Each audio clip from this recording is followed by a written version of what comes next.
Good morning. Welcome to Sunday. Morning. Hi, Ed. Welcome back, Noah. It's been too long since I've seen you. It's always a pleasure. Greetings to the folks I can see on Zoom, and greetings to the folks I cannot see on Facebook and YouTube. I have ironed out the technical kinks, and now we're doing it live on YouTube instead of posting it later. But it'll still be available later. So technology is a wonderful thing. Today, I thought we would talk about empathy. And there's an inspiration for that. In 2016, shortly after I had moved to the Louisville, Kentucky area, I went to see a meditation teacher I knew from when he taught at Spirit Rock, and he grew up in Louisville, so he came through once a year, a guy named Don Rothenberg. Don's really good. And the end of 2016, there was a lot of social concern and chaos and anger in the system. And he took that as an opportunity to do a teaching on empathy. I thought that was inspired. And I look around and I see similar conditions right now, and I see empathy as really the thing that's missing from the conversation. So today we're going to talk about that a little later. Also wanted to let you know I am teaching tomorrow night at 7:30 Eastern Time. I'll be teaching Laura Cannon's group, Soul Community Meditation. And that information will be in the chat when I post the usual information in the chat. How to find that if you're interested. But for now, why don't we meditate? So I invite you to start with a comfortable meditation posture.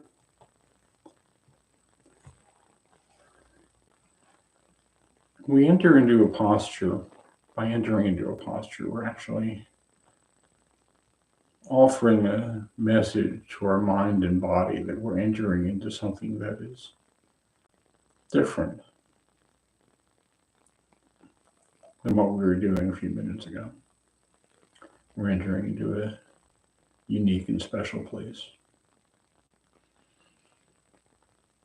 I invite you to find a posture where you can be alert but relaxed at the same time.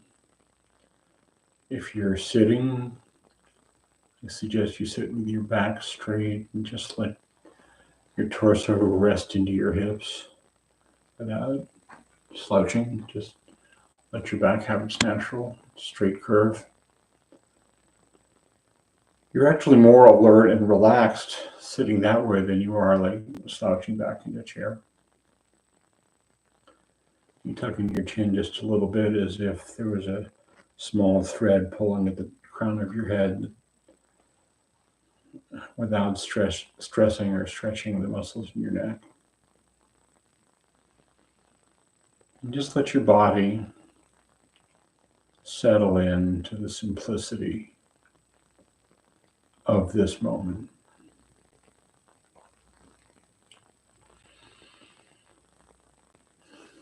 And gently close your eyes.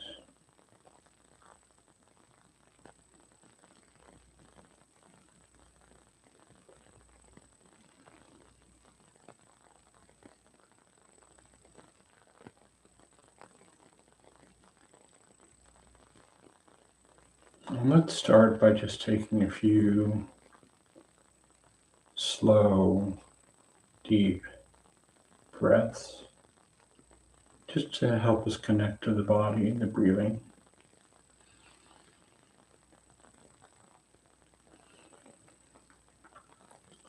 Slow breath in, just being aware of what the body is doing when you breathe in. What it feels like to have the chest expand and maybe the torso straighten a little bit. The feeling of the air moving through your nose.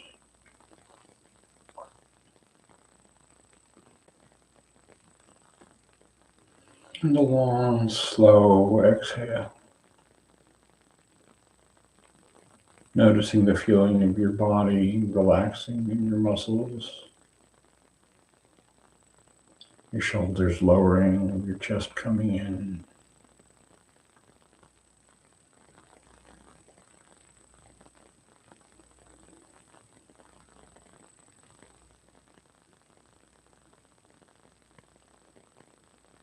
And letting your breathing return to normal.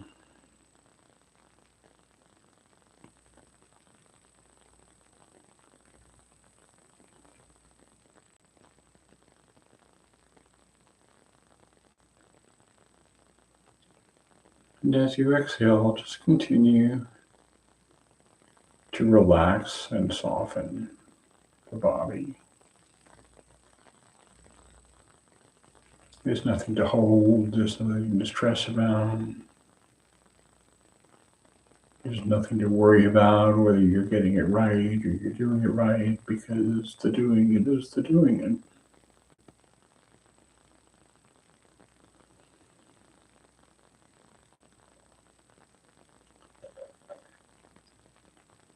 And on the out breath, just continue relaxing the muscles around your eyes, the muscles in your face. They do a lot of work.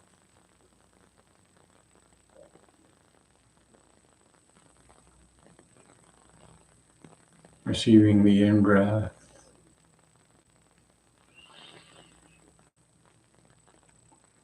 Noticing what it feels like as your body transitions from an in-breath to an out-breath. And then ride the out-breath all the way down. Notice your body just relax into that.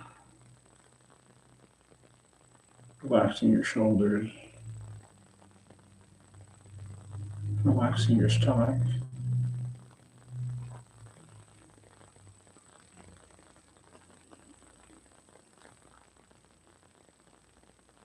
Noticing the sensations in the body as your body reaches the bottom of an out-breath and transitions to an in-breath.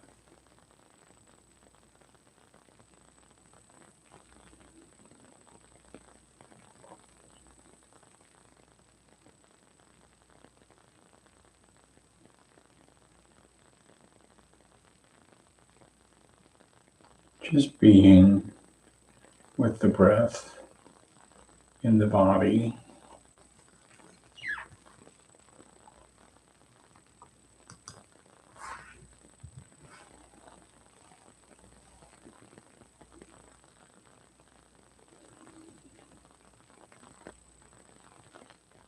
Aware of the sensations of your bottom on the cushion.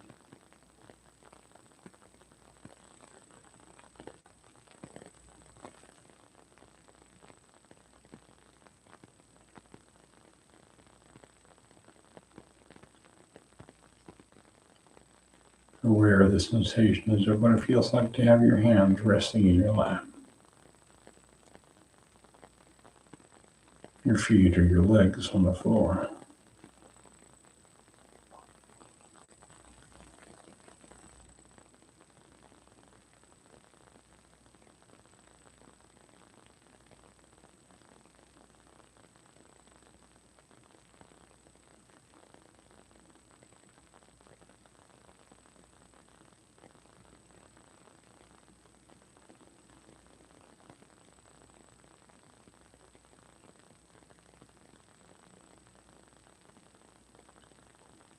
Let your focus and your attention rest on your breathing.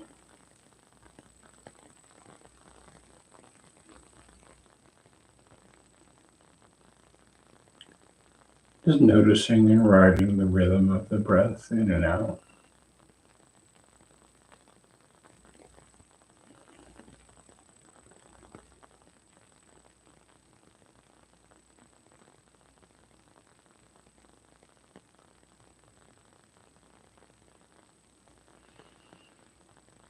Just keeping your focus on your breathing as best you can. It's not perfect. Or maybe it is, and this is what perfection looks like.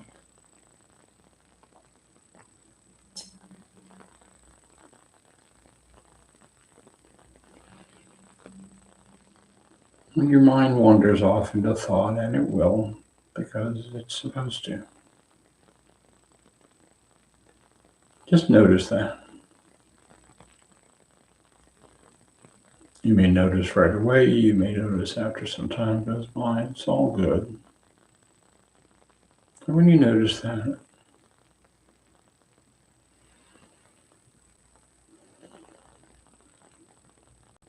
just acknowledge and continue on with the focus on your breathing.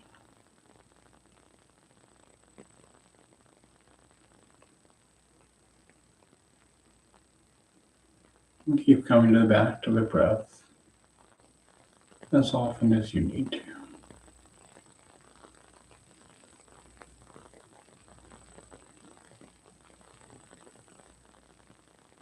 It may be one breath at a time. It may be more. It's all good.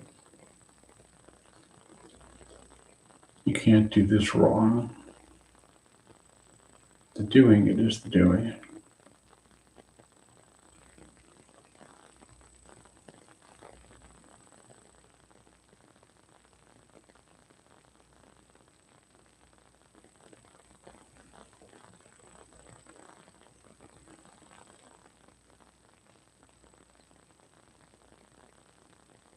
Just breathing in and out.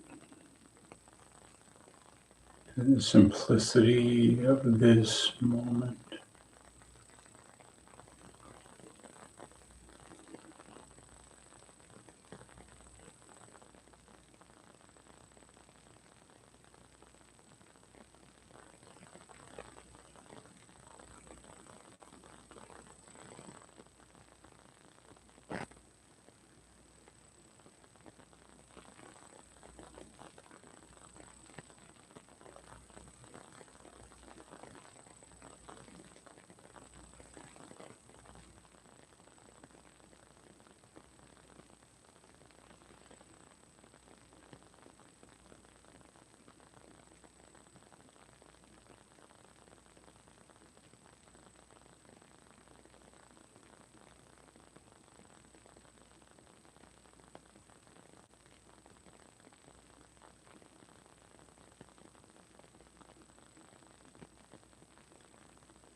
And as we come to the end of this sitting,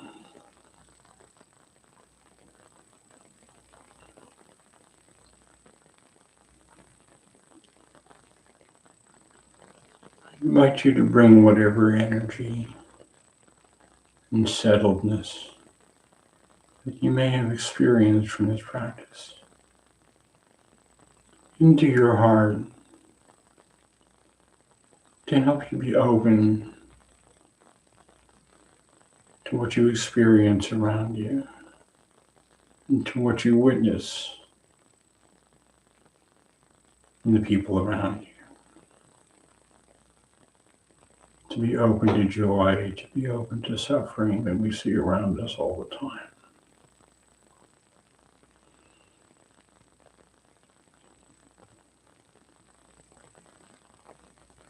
Maybe just as an observer, as a compassionate observer, not turn away from the difficulties we see.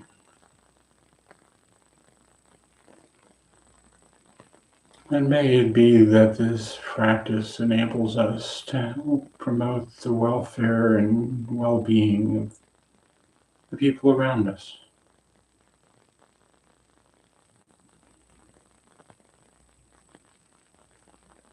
To help promote their happiness and peace. Even during troubling times.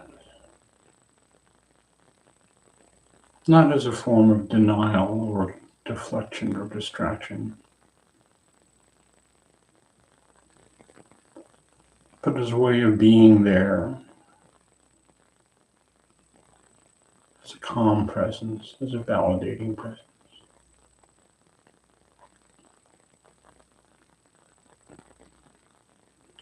May it be that the benefits of this practice enable us to move through the world with kindness and compassion and an open heart.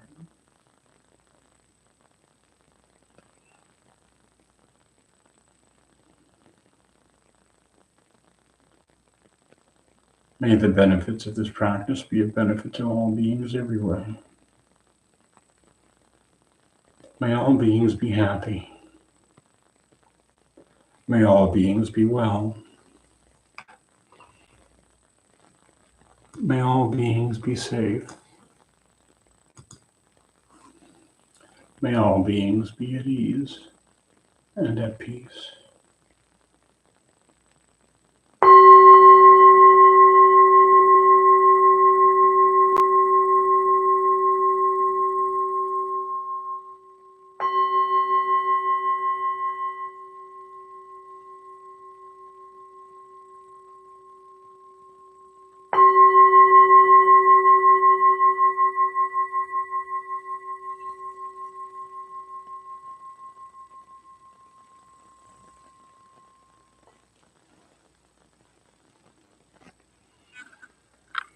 Thank you for your practice. I have put the usual information in the chat. How to find these sessions every week. How to find me. This is in the Zoom chat, and I will post it to Facebook and YouTube a little later. How to find these sessions. My website, how to get in touch with me, my email address. A link to offer a donation if you feel so moved. There's no requirement, and this is not a request, just available. I do this for fun and for free. And also, as I said before, I'm teaching tomorrow night in Laura Cannon's Soul Community Meditation Group. And there's information I'll post in the chat on Zoom about that. That's at 7:30 tomorrow night Eastern Time. And I'll post that information on Facebook. So, today we're talking about empathy. Empathy and compassion. It's easy to look out at the world these days and see selfishness and greed and chaos, especially now in the political season here in the US. It's easy to get discouraged.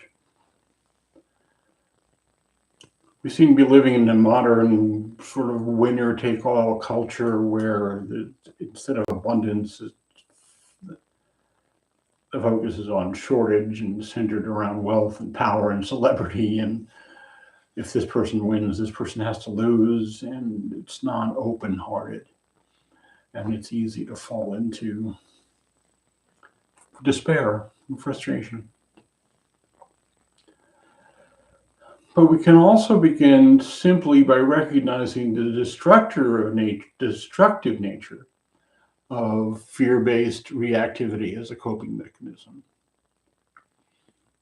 And we can invite ourselves not to turn away and not to take refuge in anger and judgmentalism and disgust, but to notice that this is what suffering looks like.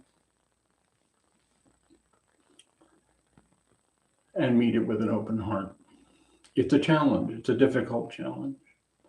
And as with anything else, we do the best we can.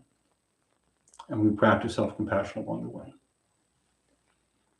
The Dalai Lama wrote, "From my own limited experience, I have found that the greatest degree of inner tranquility comes from the development of love and compassion.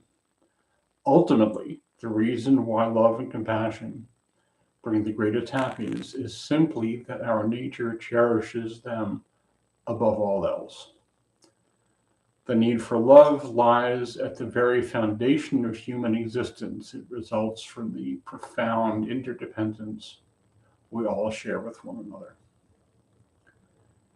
And we can start that process, that awakening, by cultivating empathy and compassion. There's no like switch on the back of my head or like right here in the middle of my chest where my heart is over here. But we cultivate it one breath at a time, one moment at a time. And when I talk about empathy, I'm talking about the capacity to feel what another person is feeling, not simply through making an observation or an assessment, but by actually experiencing similar feelings in ourselves. Empathy requires that we be willing to look at and experience our own pain, and then use that as a lens through which we can genuinely witness another's suffering. It's a way of resonating. It's also a double-edged sword. Witnessing another's pain can trigger our own unhealed wounds, leading us to meet that with some sort of aversion. We turn away.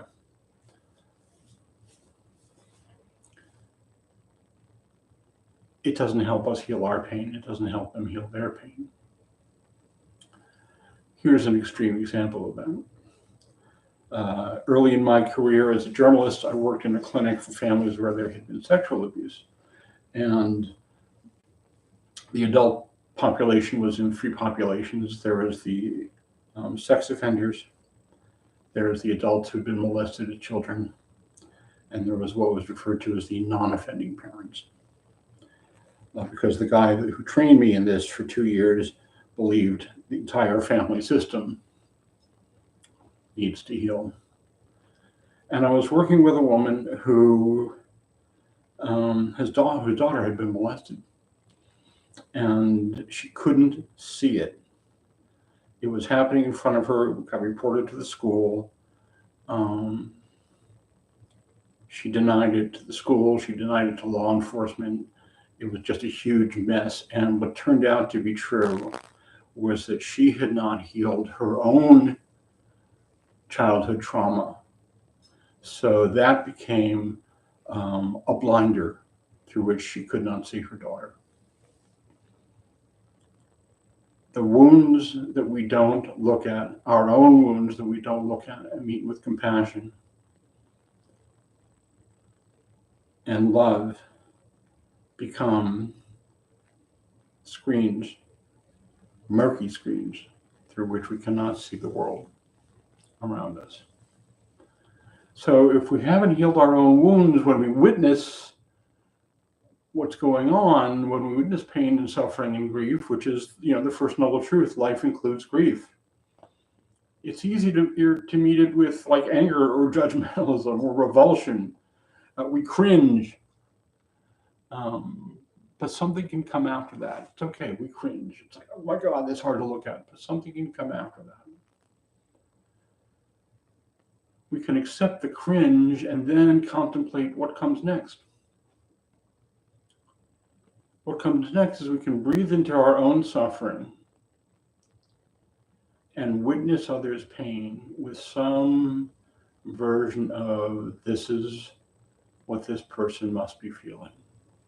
To bear witness, to not turn away. It's easy to meet with aversion. It's easy to get turned off, especially nowadays. There's a overload of vitriolic political rhetoric. There is violence. There's threats of violence. There's intimidation. There's name calling. But what's missing from the conversation is empathy. People being willing to actually see each other, which is why it calls upon us to see. And what we're witnessing is another form of dukkha. Dukkha is the first noble truth, that life includes suffering. And the reason why that's such an important truth, it's actually, some people think it's kind of depressing. I don't think so. The reason why it's such an important truth is it gives us the permission to actually acknowledge that this is a natural state, that this is something that happens. It's not an indication there's something wrong with us just because we're having a difficult experience. And we can act from that place of acknowledgement and compassion and contemplate what we can do. The ability to be with suffering, our own and others, without resentment, without blame, or fear-based reactivity as a survival basis for response is the essence of empathy. And it's a beautiful way to show up in the world. It's an alternative to fight, flight, freeze. That's one way to do it. Another way to do it is to mindfully be present with our experience of what we are witnessing and experiencing in the moment. Decide that we are okay. Decide how we can act in a way that promotes the greater good, that promotes healing. Without making someone else wrong, we can just acknowledge that this is what their suffering looks like. It's a form of acceptance. And in the literature of Alcoholics Anonymous, it says acceptance is the answer to all of my problems today. If we can accept that this is happening, I'm going to give a whole other talk on the nature of acceptance. Acceptance does not mean necessarily approval or going along with. It means accepting our experience of this.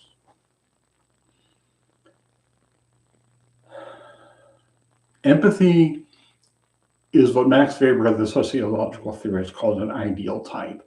It's not something that we can just do. It's something that we walk towards. And we can notice when we're there, and we can notice when we're not. We can notice when we're approaching it. We can notice when we're pulling away. And we do the best we can, and it's good enough. And it presents another opportunity for self-compassion. Because empathy can also be directed inward. It starts there.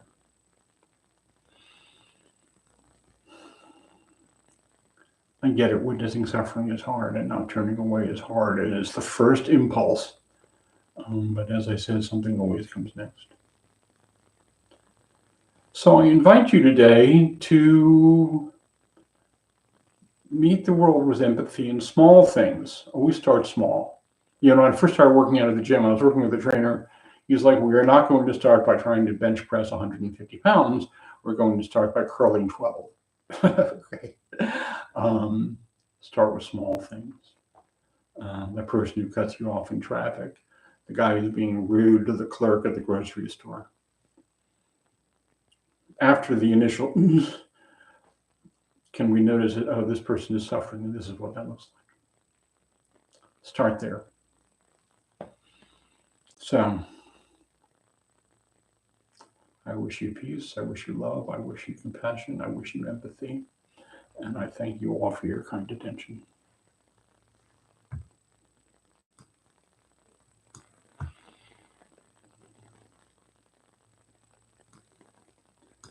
Any questions? Any comments?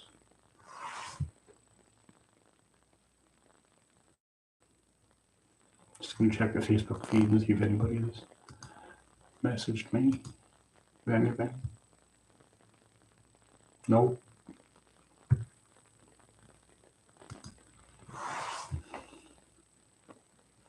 All right, then.